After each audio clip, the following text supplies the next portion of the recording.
Thank you, everybody. It seems like we just left and looked at the calendar, and we pretty much did just leave. So, you know, a lot of this is going to be a lot of the same issues that we had last session.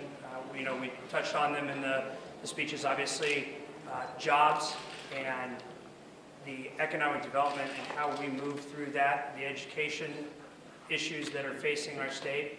And, I think that when you talk about the budget, we also had the speaker discuss, I think they're renaming Tabor, and the boom or bust budget cycles. Well, I can tell you one thing, the Tabor bill, whatever you call it, just guarantees bust years. And that we've had too many of to deal with so far, and I would hate to have to deal with them again. So with that, I want to thank my caucus and everybody for their hard work over the last special session and the regular session.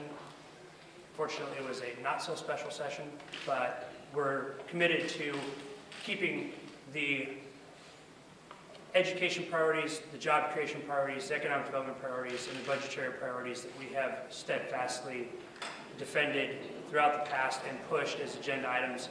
We're going to continue to do that, and with that, I'll open your questions. Can you talk about what you would do specifically to make sure that schools are fully funded, regardless of what's happening in state funds? Well, I think that one thing you have to do is take a look at, I think there are some folks here that I will turn it over to, but in my own personal opinion, we need to sit down and actually take a long-range approach on this. I think that for too long, we take these short little kind of piece by piece, and we're in this position because we've done a piece by piece type of thing. We've known for 2 years, maybe even 3 or 4, that this is coming down. And we are going to have this problem, and we've done nothing to address it thus far. And so we have to sit down and take a long-term approach. This isn't something that you necessarily do in 2 or 3 months. It's something that you're going to have to do over a much longer period of time. And if we need to come up with some measures that guarantee that we're not back in this position in 8 years from now, then I am all for making sure that we do that. What those answers are, in particular, I don't know that we have all of the data necessary and all of the conversations necessary to do that, but I think that we need to absolutely have that approach. And I know that Representative Lampe has been at the forefront of some of these discussions, and if she has anything to add to that, I'd be happy to turn over to her. I'd just simply say we haven't fully funded the formula since we had the new formula put in place in 2005. It hasn't been fully funded because we've had a ratio of old formula to new formula, so it hasn't been there. So it's not about going back to it being fully funded. We haven't been there. We have to make some tough decisions on what our values are in Missouri and whether educating our children for the next generation is a value for us. And anytime there's a bill, anytime there's any kind of legislation that is enacted in Missouri, classically that money comes out of general revenue. And when it comes out of general revenue, it means it comes directly out of education funding, because that's what funds education. So we need to be real careful. Although ideas sound good in isolation, we need to see the impact on education. That's always the dilemma, and coming up with our shortfall this year is going to make it even worse. And to second one other thing, what we have to do is come up with a situation where we're not pitting urban versus rural versus suburban schools against each other as to who gets the pie. We have a tendency to do this. I mentioned that where we pit kids versus veterans in budgetary priorities in different programs. We have to stop pitting different groups that are all trying to do the same thing against each other when it is something especially as valuable as a child's education. There are some who complain that our cigarette taxes are the lowest in the nation. Which they are. And that we're not taxing internet sales the way our law already says we should. Are either of those a possibility for trying to get more revenue? I think that both of them not only are, but we've had those discussions now going on, I want to say 4 or 5 years. And I think that when you have two very obvious mechanisms to take care of some of these problems, they not only need to be looked at, they need to be discussed. You indicated on the floor that it was the role of your caucus to make sure that the reforms in business that the Republicans are talking about are not built on the bones of Missouri workers.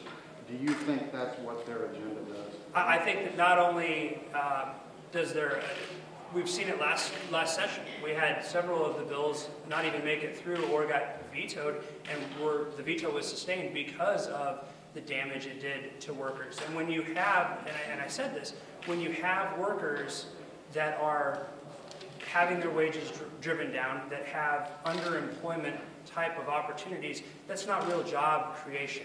And when you don't have real job creation, the people that get hurt the most are actually the job creators, because there's nobody buying the product, because the purchasing power of the consumer is lower when you have workers making less. And yes, you may be able to save some money, and there may be some CEOs, and there may be some people out there that end up making more money. I hope that that's not the agenda that we're going to try to push. We've had enough of that at the national level, where we've seen the folks like Ken Lay and Bernie Ebbers and Dennis Kozlowski take advantage of their workers and fleece their companies. I don't want to see a situation put in place where we have that ability to punish our workers in favor of somebody that doesn't deserve it. Representative Tallboy, some of the education ideas that the speaker is talking about, tax credits, tuition tax credits, charter schools statewide, isn't, you essentially have a crisis in Kansas City and St. Louis with unaccredited districts. Isn't the time of crisis the time when people should abandon their preconceived ideas and be open to everything? Sounds like you all are already rejecting some of those ideas. Well, I don't necessarily consider, we haven't necessarily touched on it, on how we've rejected ideas. I do think that there are problems with the tuition tax credit idea, particularly when you look at, on the Kansas City side, what's going on criminally with some of the folks that oversee the private schools there. I think that we have a caucus that is diversified on different ideas when it comes to charter schools, when it comes to some of these different aspects, whether it be virtual schools or whether it be some of the other ideas. We do have a diverse opinion inside of our caucus. We're not necessarily all in agreement on the exact same things, and that's what this party and what our caucus is about, is that we have all of those ideas on the table. We discuss them inside of our caucus, and we have those discussions, and we come up with the best fit for what we think moves forward. And sometimes it's going to be that people don't necessarily agree on exactly the role of charter schools in the public education system, or how you do that. But those discussions will always take place. Do you see a problem, or do you have concerns about having the charter school debate or the tuition tax credit debate get rolled into a debate about the foundation formula? I think when you have any bill that you have discussed, where you have folks that, particularly on the Senate side, that stand up and say this is not going to happen, and this is not going to work without this, I'm always concerned.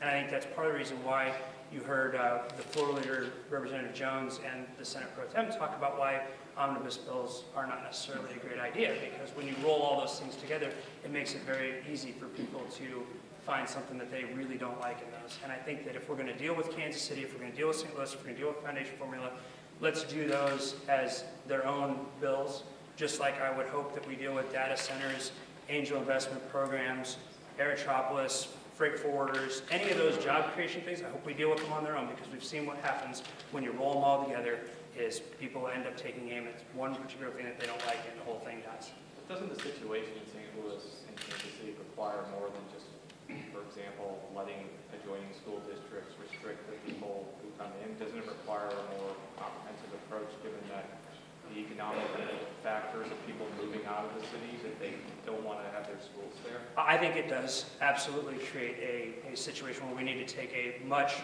broader look at what's going on. I think that those factors are why we should have separate bills, because they're separate situations. On the Kansas City side, not only do you have the suburban aspect where they're moving out of the city, we have the schools in Kansas, which are very highly rated, people moving out of state. And that's what we want to make sure doesn't happen. I don't want to see, I don't want to see people leave the cities if we can guarantee that their kids are going to get good quality education. And I think that any bill needs to address that, whether it be Kansas City or St. Louis. But on the Kansas City side, I really don't want to necessarily see people moving over into Kansas, because that is yet another hit that we have. Sorry. On that same token, though, the opponents of tuition tax credits and charter schools would say those types of things would be the things worth attaching to that as that comprehensive solution. Do you disagree with that? I think that saying that those are the only options that you have is, one, very short-sighted, and two, not correct. I think that we need to basically sit down and take a long-term look at what's going on in not only Kansas City, but St. Louis. I think you deal with it like you deal with foundation formula. It's too important of an issue to just try to ram through because you ideologically think one thing over another.